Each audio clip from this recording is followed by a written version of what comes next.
Shalom, selamat pagi Bapak Ibu Saudara-saudara yang sama-sama dikasihi dan diberkati oleh Tuhan. Berjumpa kembali di pagi hari ini dalam menikmati persekutuan kita dengan Tuhan. Dan kita percaya bahwa pertolongan kita adalah dalam nama Tuhan, Pencipta langit dan bumi. Kasih karunia dan damai sejahtera menyertai kamu sekalian. Amin. Kita akan membaca bahagian firman Tuhan menurut Renungan Harian Toraya, edisi Kamis 3 Juni 2021, yang terambil dari 1 Petrus pasal 4 ayat 12 sampai 19. Sebelumnya, mari kita satu di dalam doa. Kita berdoa. Kami butuh firman-Mu Tuhan, yang menjadi petunjuk bagi kami bagaimana berjalan dalam kebenaran-Mu. Tolong Engkau pusatkan perhatian kami kepada firman yang hendak kami baca dan dengarkan, sungguh membangun iman kami semakin mengenal Engkau dan kebenaran-Mu. Bersabdalah Tuhan, umat-Mu telah sedia mendengarkan firman-Mu. Dalam Kristus Yesus kami berdoa. Amin. 1 Petrus pasal 4 ayat 12 sampai 19. Menderita sebagai Kristen. Saudara-saudara yang kekasih, janganlah kamu heran akan nyala api siksaan yang datang kepadamu sebagai ujian, seolah-olah ada sesuatu yang luar biasa terjadi atas kamu. Sebaliknya, bersukacitalah sesuai dengan bagian yang kamu dapat dalam penderitaan Kristus, supaya kamu juga boleh bergembira dan bersukacita pada waktu Ia menyatakan kemuliaannya. Berbahagialah kamu jika kamu dinista karena nama Kristus, sebab roh kemuliaan, yaitu roh Allah, ada padamu. Janganlah ada di antara kamu yang harus menderita sebagai pembunuh atau pencuri atau penjahat atau pengacau. Tetapi jika ia menderita sebagai orang Kristen, maka janganlah ia malu, melainkan hendaklah ia memuliakan Allah dalam nama Kristus itu. Karena sekarang telah tiba saatnya penghakiman dimulai, dan pada rumah Allah sendiri yang harus pertama-tama dihakimi. Dan jika penghakiman itu dimulai pada kita, bagaimanakah kesudahannya dengan mereka yang tidak percaya pada Injil Allah? Dan jika orang benar hampir-hampir tidak diselamatkan, apakah yang akan terjadi dengan orang fasik dan orang berdosa? Karena itu, baiklah juga mereka yang harus menderita karena kehendak Allah, menyerahkan jiwanya dengan selalu berbuat baik kepada Pencipta yang setia. Demikian firman Tuhan. Amin.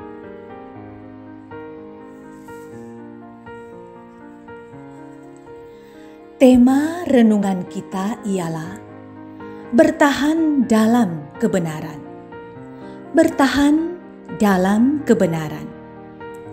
Saudara, bertahan dalam kebenaran adalah sikap hidup yang membutuhkan kesabaran yang harus kuat.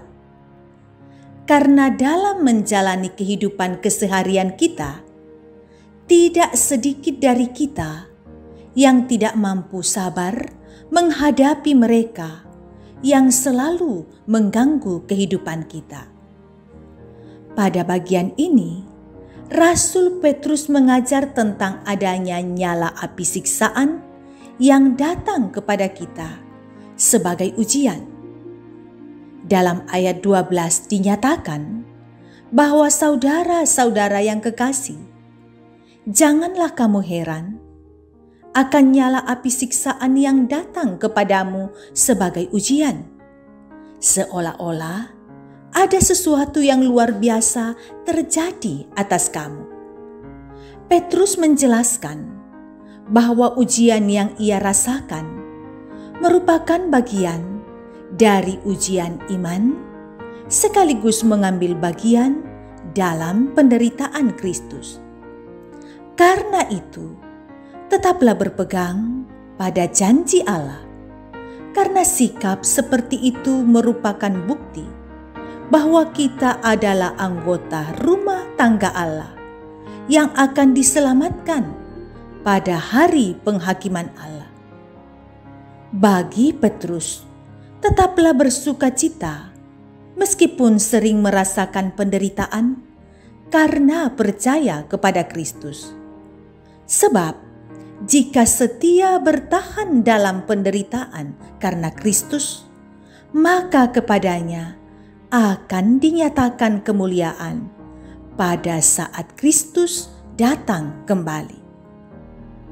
Saudara, melalui firman Tuhan saat ini, Petrus menasihati kita supaya jangan bimbang bahwa sekalipun kita mengalami penderitaan karena Kristus, tetaplah bersukacita dan tetaplah berserah kepadanya, karena kebahagiaan ada padanya untuk kita.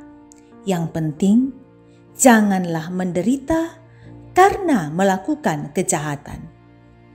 Tetaplah bertahan dalam kebenaran bersama Yesus. Amin. Mari kita satu di dalam doa. Kita berdoa. Kami mengucap syukur untuk firman-Mu yang mengingatkan kami kembali untuk tetap bertahan dan setia dalam penderitaan karena kebenaran Kristus. Karena kami yakin Tuhan akan menambahkan kekuatan kepada kami. Biarlah kami menjadi hamba yang setia menjalani kehidupan mengandalkan Tuhan dan setia tetap berpegang pada kebenaran Tuhan sekalipun sewaktu-waktu kami diperhadapkan pada penderitaan. Mohon Tuhan, Engkau menyertai kami dalam menjalani hidup hari ini. Semoga yang baik yang Tuhan kenan kami lakukan. Sertai jemaat-Mu yang sementara yang akan melakukan aktivitas hari ini, baik di dalam maupun di luar dari rumah. Semoga semuanya berjalan dengan baik. Anak-anak kami yang mempersiapkan diri menghadapi semester, Tuhan tolong. Yang mencari sekolah baru, bukakan pintu berkat-Mu. Yang mencari pekerjaan, ajar mereka mengandalkan Tuhan semata. Kami berdoa Bapa di sorga, Tuhan tolong, semoga hari ini menyenangkan, karena kami berjalan bersama dengan Tuhan. Yang bergumul sakit penyakit, Tuhan Engkau kuatkan mereka menghadapi kenyataan sakit. Dan jika Tuhan berkenan, pada saatnya nanti mereka dipulihkan. Tuhan, kami berharap semoga kasih-Mu, penyertaan-Mu menyertai mereka yang sedang bergumul karena rupa persoalan dunia. Mereka mengandalkan Tuhan dan Tuhan akan membawa mereka keluar dari persoalan, dari berbagai macam pergumulan. Berkati pemerintah, berkati majelis gereja-Mu, setia mengayomi akan masyarakat Indonesia, setia melakukan pelayanan untuk kemuliaan dan kebesaran nama Tuhan. Ajar kami untuk selalu berserah kepada Tuhan dalam segenap hidup kami, berserah kepada Tuhan, memohon campur tangan Tuhan dalam menjalani hidup hari ini, bahkan sepanjang umur yang Tuhan karuniakan kepada kami. Kami bawa doa ini dalam nama Yesus, Tuhan dan Juru Selamat kami yang hidup. Amin. Demikian ibadah kita dan kita menerima berkat dari Tuhan. Tuhan memberkati engkau dan melindungi engkau. Tuhan menyinari engkau dengan wajah-Nya dan memberi engkau kasih karunia. Tuhan menghadapkan wajah-Nya kepadamu dan memberi engkau damai sejahtera. Amin. Demikian ibadah kita. Terima kasih kebersamaan kita. Tuhan memberkati kita dalam menjalani hari ini, damai-Nya melingkupi kita. Salam sehat untuk semua keluarga.